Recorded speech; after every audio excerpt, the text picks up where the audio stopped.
दोस्तों, स्वागत है आप सभी का हमारे YouTube चैनल में। दोस्तों, गांव के अंदर एक मंदिर होता है, जिस मंदिर में एक पुजारी रहा करता था, जिसकी अगर मैं उम्र की बात करूं तो लगभग 54 साल के करीब उसकी उम्र होती है। दोस्तों, वो पुजारी उस मंदिर में लगभग 11 सालों से रह रहा था। तो उस पुजारी को गांव के बारे में सब कुछ पता था। वो गांव की जितनी भी महिलाओं थी, उन सभी महिलाओं के बारे में बहुत अच्छे तरीके से जानता था कि कौन सी महिला कैसी व्यवहार की है, कैसी स्वभाव की है। लेकिन दोस्तों, वो पुजारी महिलाओं को एक ऐसी दवा देता था, उसके पास एक ऐसी दवा थी जो कि महिलाओं के कुछ गुप्त रोग होते हैं, वो उस दवा से मिट जाया करती थी। गांव की सभी महिलाओं को जब इस बारे में पता चलता है कि वो पुजारी कुछ ऐसी दवाइयां देता है जिससे कि तुरंत फायदा मिलता है, तो गांव की एक एक करके सभी महिलाएं उस पुजारी के पास जाती हैं और उससे वो दवा लेती है। जब वो दवा को खाती हैं तो उन्हें बहुत ही जल्दी आराम हो जाता है। दोस्तों, धीरे धीरे ये बात पूरे गांव के अंदर फैल जाती है और गांव की लगभग 70% महिलाओं को रोग होता है। तो सभी महिलाएं उस पुजारी के पास जाती थी और उससे दवा लिया करती थी। लेकिन दोस्तों, वो पुजारी एक एक करके सभी महिलाओं को अपने जाल में फंसा लेता है और सभी महिलाओं के साथ वो एक एक करके कुछ ऐसा काम करता है दोस्तों, जिसके बारे में आप कभी कल्पना भी नहीं कर सकते, सोच भी नहीं सकते। जब आप इसके बारे में जानेंगे और जब आपको उस पुजारी यानी उस पंडित के बारे में जब आपको सच्चाई के बारे में पता चलेगी तो आपको भी बहुत हैरानी होगी। लेकिन दोस्तों, आज की इस वीडियो के माध्यम से मैं आपको सब कुछ इस पूरी घटना को बताने जा रही हूँ, तो वीडियो को पूरा देखिएगा और वीडियो को स्किप ना कीजिएगा दोस्तों।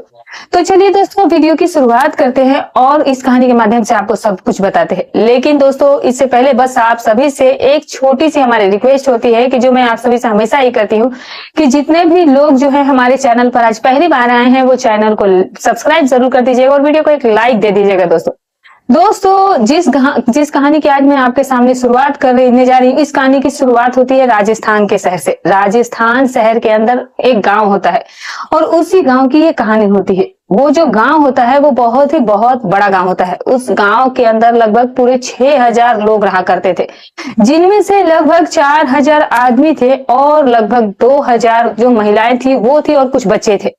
तो दोस्तों, गांव के अंदर एक बहुत ही बड़ा मंदिर होता है, बहुत खूबसूरत मंदिर होता है और वो मंदिर जो था वो भव्य था। और दोस्तों, उसी मंदिर के अंदर एक पुजारी रहता है। दोस्तों, उस पुजारी का नाम राम किशन होता है। राम किशन की अगर मैं उम्र की बात करूं तो लगभग इस वक्त उसकी उम्र जो थी वो 55 साल के करीब होती है। लेकिन दोस्तों, पहले आप 1 मिनट के अंदर ये जान लीजिए कि आखिर राम किशन जो था वो पुजारी बना कैसे था। तो आप इसके बारे में पहले ये जान लीजिए कि राम किशन जो होता है दोस्तों, जब 6 साल के करीब था वो अपने माता पिता के साथ रहता था 6 साल की उम्र तक। लेकिन उसके बाद जब उसके माता पिता जो होते हैं वो अचानक से एक हादसे में इस दुनिया को छोड़ करके चले जाते हैं। और दोस्तों, राम किशन के पास उसके बाद कुछ भी नहीं बचता है। जो गांव के राम किशन जिस गांव में रहता था, उसी गांव के अंदर कोई उसकी जमीन जायदाद भी नहीं थी। बस एक छोटा सा घर था, एक झोपड़ी नुमा, जिस झोपड़ी के अंदर वो रहा करता था उसके माता पिता रहा करते थे। लेकिन दोस्तों, जैसे ही राम किशन के माता पिता इस दुनिया को छोड़कर जाते हैं तो इसके बाद उसकी तो पूरी दुनिया ही उजड़ चुकी थी और उसी गांव के अंदर दोस्तों वो मंदिर में जाकर के रहने लगता है। लेकिन धीरे धीरे अब समय बीतता है और जिस गांव के अंदर अब राम किशन रहने लगा था, उन्हीं गांव के लोगों ने वो जब 10 साल के करीब हो जाता है तो वो लोग वहां से उसे निकाल देते हैं। निकालने के बाद दोस्तों, राम किशन एक दूसरे गांव के अंदर अपने गांव को छोड़कर वो दूसरे गांव में चला जाता है और उस गांव के ही मंदिर में रहने लगता है। अब इसी तरह से उस गांव के मंदिर में रहते हुए लगभग 30-35 साल का समय गुजर जाता है। यानी कि 30-35 साल की समय यानी कि आधी से उसकी उम्र हो चली थी।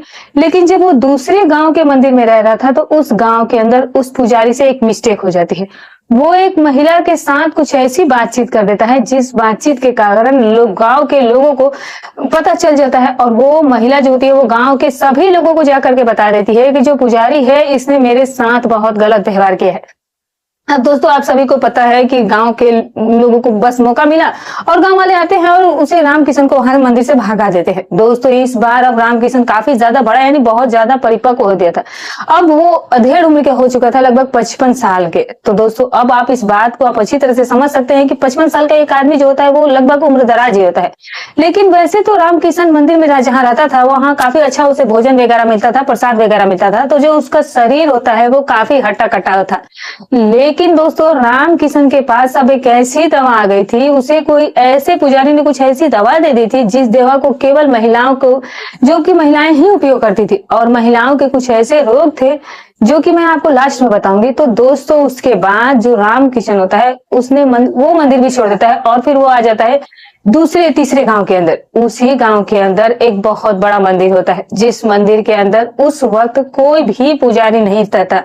जब इस राम किशन को उस मंदिर के बारे में जब पता चला और जब वो मंदिर में आता है और उसे पता चलता है कि यार इस गांव में, इस मंदिर में फिलहाल कोई भी पुजारी नहीं है, तो दोस्तों उसके बाद वहीं उसी मंदिर में जाकर के रहने लगता है। अब उसे मंदिर में रहते रहते लगभग कई साल बीत जाते हैं। लेकिन दोस्तों धीरे धीरे जैसे ही साल बीत रहे थे, तो उसके बाद होता क्या है दोस्तों कि जो राम किशन है वो गाँव के बारे में बहुत अच्छी तरीके से जान पहचान कर लेता है, और गाँव की जितनी भी महिलाएं थी मंगलवार को, शनिवार को उसके पास जाया करती थी, विशेष पूजा करवाया करती थी। तो आप सभी को पता है कि कई महिलाएं ऐसी हैं जो अपने कुछ ऐसे रोग है, जो कोई गुप्त रोग होते हैं, वो हर एक व्यक्ति के साथ जो है वो शेयर करने लगती है, महिलाओं के साथ अक्सर ही शेयर कर देती है। तो गांव की एक महिला होती है, जिस महिला का नाम दोस्तों सविता होता है।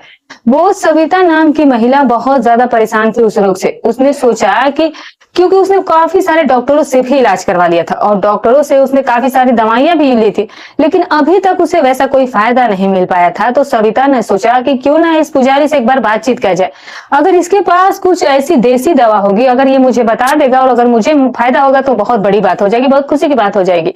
तो दोस्तों उसके बाद उस सविता उस पुजारी से बात करती है कि बाबा इस तरीके से मुझे ये परेशानी है, और ये परेशानी जो है वो मीठी नहीं रही है, मैंने बहुत सारे डॉक्टरों से इलाज करवाया, अगर आपके पास इसका कोई इलाज हो तो बता दीजिए। उसके बाद जो राम किशन होता है वो महिला से कहने लगता है कि तुम्हें टेंशन लेने की कोई जरूरत नहीं है, मैं तुम्हें एक ऐसी दवा दूंगा जिस दवा को लेने के बाद तुम्हारा जो ये रोग है वो हमेशा हमेशा के लिए खत्म हो जाएगा। जो महिला सविता होती है वो कहने लगती है कि बाबा अगर आपने इस दवा के माध्यम से मेरा ये रोग मिटा दोगे तो जो आप कहेंगे मैं वो करने को तैयार हूँ। पुजारी ने कहा कि ठीक है, तो फिर कल तुम यहाँ पर आ जाना। दोस्तों वो महिला पुजारी की बात को सुनकर वहां से निकल जाती है, और दूसरे दिन लगभग बुधवार का दिन होता है, सुबह यानी कि 9 बजे के करीब वो महिला जो होती है वो उस मंदिर में आ जाती है। अब बुधवार के दिन बहुत ही कम लोग उस मंदिर में गए हुए थे। मंगलवार शनिवार को तो वैसे काफी ज्यादा भीड़ आया करती थी, लेकिन बुधवार को बहुत ही कम लोग मंदिर में गए हुए थे, और जितने भी लोग गए थे वहां पर सब जाकर के मंदिर से वापस भी चले आए थे। तो सविता को वो दवा देने लगता है। जैसे ही महिला सविता वहां पर जाती है तो राम किशन यानी कि जो पुजारी होता है वो उसे दवा देता है, और दवा देने के बाद कहता है कि तुम्हें इस दवा का इस तरह से इस्तेमाल करना है और लगभग 10 दिन के बाद वापस मेरे पास आ जाना। महिला कहती है कि ठीक है बाबा, मुझे फायदा मिलेगा तो मैं 10 दिन के बाद आपके पास जरूर आऊंगी। दोस्तों समय बीता है और 10 दिन गुजर जाते हैं, और 10 दिन के बाद दोस्तों सविता जब बाबा के पास जाती है तो वो बहुत ही ज्यादा खुश होकर गई थी, क्योंकि जो रोग सविता को हुआ था, जो कि काफी सालों से उस रोग की वजह से परेशान थी, डॉक्टर भी उसका इलाज नहीं कर पा रहे थे, काफी सारी दवा लेने के बाद भी उसे जिसका फायदा नहीं हुआ था, वो एक छोटी सी दवा से वो जो रोग था वो बिल्कुल ही सही हो चुका था। दोस्तों उसके बाद वो हंसती हुई इस बाबा के पास जाती है और बाबा से कहने लगती है कि बाबा इतने दिन से परेशान ही हूँ और इस रोग को आपने बस कुछ ही पलों में दूर कर दिया, तो बताइए अब आपकी क्या मांग है, आप जो भी कहेंगे मैं वही पूरी करूंगी। अब दोस्तों आप सभी को पता है कि जो लेडीज होती है वो कई लेडीज होती है, वो कई तरह की होती है, वो अपने आप को कभी भी कुर्बान कर देती है और वो किसी चीज के लिए, लेकिन ये चीज तो सरासर गलत है। तो आपने तो कभी सुना ही होगा कि किस तरह की महिलाएं जो होती है वो इस टाइप की होती है। वो पुजारी होता है, वो महिला से कहता है कि देखो मुझे तुमसे कुछ नहीं चाहिए, लेकिन अगर तुम्हारा दिल है तो तुम अगर जो बातचीत तुम अपने पति के साथ करती हो वो ही बातचीत, उसी तरह की बातचीत तुम्हें मुझसे करनी चाहिए, तब मैं तुम्हें ये रोग दोबारा होने ही नहीं दूंगा। महिला को पता नहीं क्या हुआ, वो बिल्कुल भी इस बात के लिए मना नहीं करती। वो कहती है कि ठीक है बाबा, जो तुम कहोगे मैं वही करूंगी। और फिर उसके बाद जो पुजारी होता है वो उसे अंदर कमरे में ले जाता है, और जो उसकी बातचीत होती है पति पत्नी के बीच में जो कुछ होता है वो उनके बीच में हो जाता है। और फिर उसके बाद सविता जो है वो वापस अपने घर लौट आती है और पुजारी मंदिर में रह जाता है। लेकिन दोस्तों अब होने वाला क्या था कि जो सविता है वो धीरे धीरे अपने जितने भी पड़ोस की महिलाएं थी जिन्हें ये इस तरह का रोग था, उन महिलाओं को इस दवा के बारे में वो बताने लगती है। लेकिन उसने पुजारी को ये नहीं बताया था, यानी कि महिलाओं को ये नहीं बताया था कि उसके बदले में मैंने ये चीजें जो है वो करी है और ये चीजें दी है।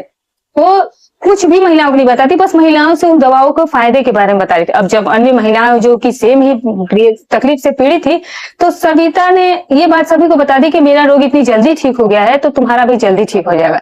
और फिर उसने कहा कि तुम लोग जाओ उस पुजारी से बात कर लो, वो तुम्हारा बीमारी का 100% इलाज कर देगा। और मैंने तो खुद ही मैंने देखा है रिजल्ट। और दोस्तों उसके बाद गाँव की दूसरी महिलाएं भी उसके साथ जाती हैं और वो भी दवा लेती है और उन्हें भी फायदा होने लगता है। वो महिला भी जब धन्यवाद करने के लिए पुजारी के जाती है तो कहता है, बाबा की धन्यवाद की जरूरत नहीं है, मुझे तो बस ये चीज चाहिए और तुम ये चीज कर दो और मैं ये बात किसी को कहूंगा भी नहीं। महिलाएं भी खुश होकर के वो चीजें उसके साथ करने को तैयार हो जाती, क्योंकि महिलाएं जो थी वो बहुत ज्यादा परेशान थी उस पीड़ा से। तो दोस्तों ऐसे ही चलता रहता है और लगभग उस गांव की 203 सही महिलाओं को ये रोग था। और जिस रोग के कारण वो सभी महिलाएं दोस्तों बहुत ही ज्यादा पहले से परेशान चलती आ रही थी। और जो पुजारी था दोस्तों उन सभी 200-300 महिलाओं के साथ एक एक करके, और आप सभी को पता है कि जो भी कोई बात हो ये छुपती नहीं और महिलाओं के पेट में तो ज्यादातर बात पचती नहीं है। अब ये शुरू से ही ये बात सभी लोग जानते थे कि महिलाएं जो होती है वो कभी भी अपनी बात को अपने अंदर ज्यादा दिन बर्दाश्त नहीं कर पाती है, उन्हें तो वो बाहर निकाल के ही रहती है। एक सविता ने पूरे गांव के अंदर फिर दूसरी तीसरी करके सारे गांव की महिलाओं को ये बात जो है वो पता चल जाती है। और फिर ये बातें जो थी वो 300-400 महिलाओं के बीच में फैल जाती है। पुजारी के बीच जो दवा है उसके फायदा के बारे में सभी को पहुंच जाती है और सभी महिलाएं पुजारी के पास एक एक करके अब जाती है। और फिर पुजारी सभी महिलाओं को एक एक करके वक्त देता है और सभी को अपने पास बुलाता है। और दोस्तों सभी महिलाओं के साथ जब उसकी पार नहीं पड़ती थी तो दोस्तों वो एक दवा लेकर के वो महिलाओं के साथ बातचीत किया करता था। और दोस्तों आखिर में हुआ क्या दोस्तों कि जब गांव में सभी महिलाओं के बारे में, यानी कि गांव की जितनी भी महिला थी सभी उसके पास जाती है, तो आप सभी को पता है कि कहीं ना कहीं महिलाएं जो थी वो गलती जो है वो छोड़ दे रही थी, वो सबूत छोड़ दे रही थी। कभी एक महिला जो थी वो अपनी दूसरी महिला से कह देती है कि इस तरीके से पुजारी ने मेरे साथ ये सब कुछ किया। दूसरी महिला भी अपने आप को ये बात बोल देती है कि हाँ तो उसने मेरे साथ भी ऐसा ही किया। धीरे धीरे दोस्तों सभी महिलाओं के ये नाम आ जाते हैं और सभी महिलाएं जो थी वो आपस में जुड़ जाती है और कहने लगती है कि बाबा ने तो हमें इस तरीके से इस्तेमाल किया है। लेकिन वो महिलाएं खुश भी थी कि उनका जो रोग था, जो उनके अंदर की तकलीफ थी वो भी हमेशा के लिए मिट चुकी थी, इसीलिए उन महिलाओं ने कभी कोई रिएक्शन दिया ही नहीं।